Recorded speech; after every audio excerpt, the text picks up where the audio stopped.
Right a program that will find area of rectangle. अब हमें rectangle का area तो फाइंड करना है, लेकिन हमें उसका फॉर्मूला पता होना चाहिए। अदरवाइज कोई भी एग्जांपल हो और कोई भी डेफिनेशन हो तो उसका जो रिलेटेड कैलकुलेशन होता है वो डेफिनेशन के साथ दिया जाता है। सो एरिया फाइंड करने के लिए विड्थ इनटू हाइट का इस्तेमाल होता है, मीन्स कि जितनी हाइट रेक्टेंगल की है और उसको हाइट से मल्टीप्लाई बाय विड्थ, इस तरह से कुछ एरिया फाइंड होता है।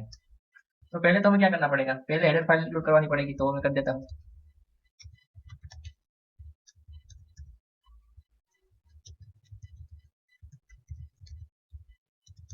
हेडर फाइल इंक्लूड हो गई और हमारी मेन जो फंक्शन है वॉइड मेन वो मैं लिख देता हूँ,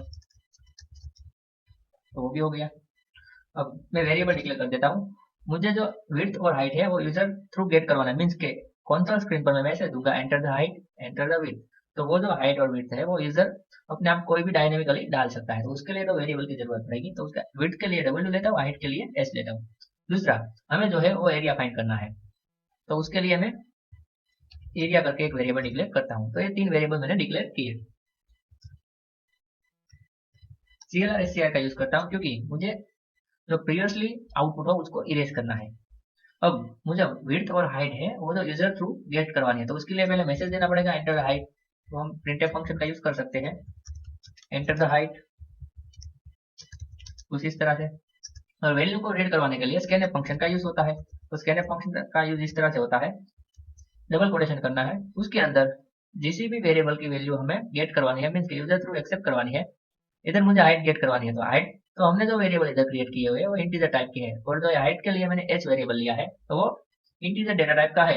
तो डबल कोटेशन के अंदर हमें इंटीजर के रिलेटेड स्पेसिफायर यूज करना है, तो इंटीजर का स्पेसिफायर है वो है परसेंटेज डी, तो उसका यूज करके इधर कॉमा करना है, फिर एम परसेंट साइन करना है, और वेरिएबल का नाम हाइट के लिए एच है तो मैं एच इधर लिख देता हूँ, तो इससे हाइट हमारी गेट हो जाएगी। तो कुछ इसी तरह हम विड्थ भी गेट करवा लेते हैं एंटर द विड्थ,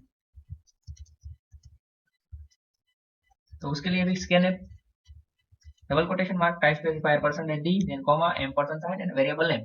हमें विड्थ गेट करवानी है और विड्थ के लिए हमने डब्ल्यू नाम का वेरिएबल लिया है, तो ये हाइट और विड्थ दोनों गेट करवा लिए। तो अब हमें पता कैसे चलेगा ये हाइट और विड्थ है वो गेट हुए हैं, तो हम क्या करते हैं उसकी वैल्यू प्रिंट करवा देते हैं। पहले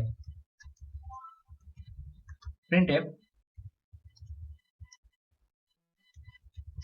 height equal to percentage D then H, print F width equal to percentage D then comma and width का वेरिएबल का नेम डबल नेम। ये जो विड्थ है वो मुझे न्यू लाइन में चाहिए, तो इसलिए मैं इधर स्लेशन यूज कर लेता हूँ। अगर आप वहाँ ये स्लेशन यूज नहीं करना चाहते तो आप इधर भी कर सकते हो, ठीक है। उसके बाद मैं गेट सी एस का यूज कर लेता हूँ। कंपाइल करते हैं तो कंपाइलेशन एरर नहीं है, तो अब हमारा प्रोग्राम है वो रन करते हैं। एंटर द हाइट, तो हाइट में मैं 10 डालता हूँ और विड्थ में मैं 20 डालता हूँ, तो आप देख सकते हो हाइट में 10 आ गया और विड्थ है उसमें 20 आ गया। तो हम सक्सेसफुली वैल्यू को स्टोर करवाने के लिए हमने जो कोड किया वो हमारा सही है।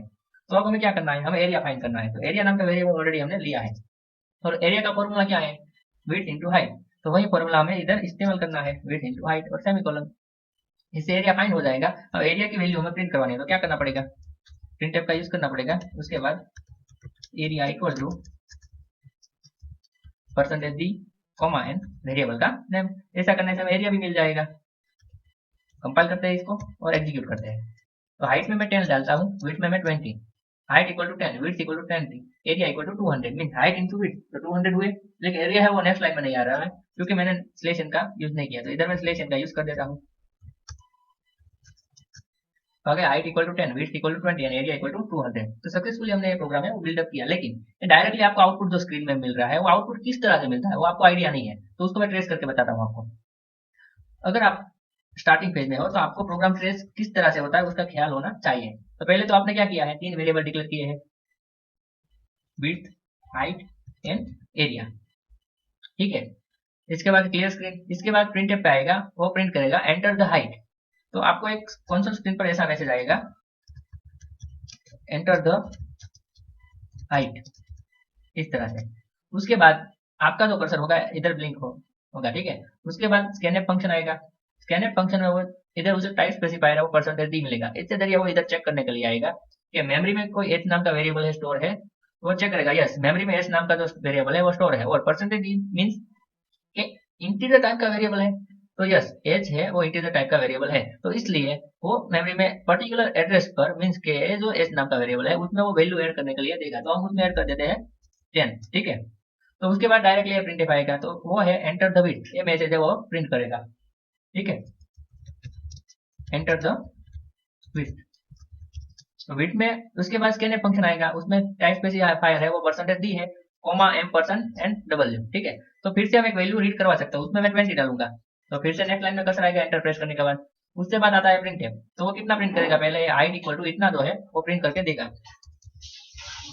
हाइट इक्वल टू, देन इधर है percentage D, percentage D means कि एच की जो वैल्यू होगी वो इधर आएगी, तो एच में क्या वैल्यू, इधर आपने हाइट में कितना 10 डाला था, तो वो इधर हाइट में 10 स्टोर हो गया होगा, और आपने इधर डब्ल्यू डाला था तो वो डब्ल्यू में भी स्टोर हो गया होगा। डब्ल्यू में मीन्स के विड्थ में कितना डाला था 20 डाला था, ठीक है। तो इस तरह से वो स्टोर हुआ होगा, तो बाद में उसको एच में क्या वैल्यू है, तो एच में वैल्यू है 10, तो हाइट में 10 प्रिंट करेगा और आपका कर्सर इधर ही ब्लिंक होगा और बाद में ये प्रिंट आएगा, तो पहले उसे सिलेक्शन मिलेगा इसलिए वो नेक्स्ट लाइन में चला जाएगा। उसके बाद विड्थ इक्वल टू ऐसे प्रिंट होगा। उसके बाद परसेंटेज डी मीन डब्ल्यू की वैल्यू क्या है, तो डब्ल्यू की वैल्यू है वो 20 है, तो वो 20 प्रिंट कर देगा, ठीक है। तो उसके बाद क्या होगा, एरिया कैलकुलेट होगा, area equal to width into height mean W into height, तो डब्ल्यू की जो वैल्यू है क्या है 20 है, हाइट की वैल्यू क्या है 10 है, 20 इंटू 10 इक्वल टू एरिया में कितनी वैल्यू आएगी अब 200, तो एरिया में 200 आ गया। तो उसके बाद का स्टेटमेंट क्या है, हमारा कर्सर होगा वो इधर ब्लिंक करता होगा, उसके बाद स्लेशन तो नेक्स्ट लाइन में चला जाएगा, फिर एरिया ऐसे प्रिंट होकर आएगा, area equal to percentage D means के कोई वैल्यू प्रिंट होने वाली है, कौन सी वैल्यू, कोमा के बाद की वेरिएबल की, तो फिर एरिया में क्या स्टोर है, एरिया में 200 वैल्यू स्टोर है, तो वो ऐसे प्रिंट कर देगा। उसके बाद गेट सीएस मीन्स कि आपको इतना आउटपुट है वो विजिबल होगा।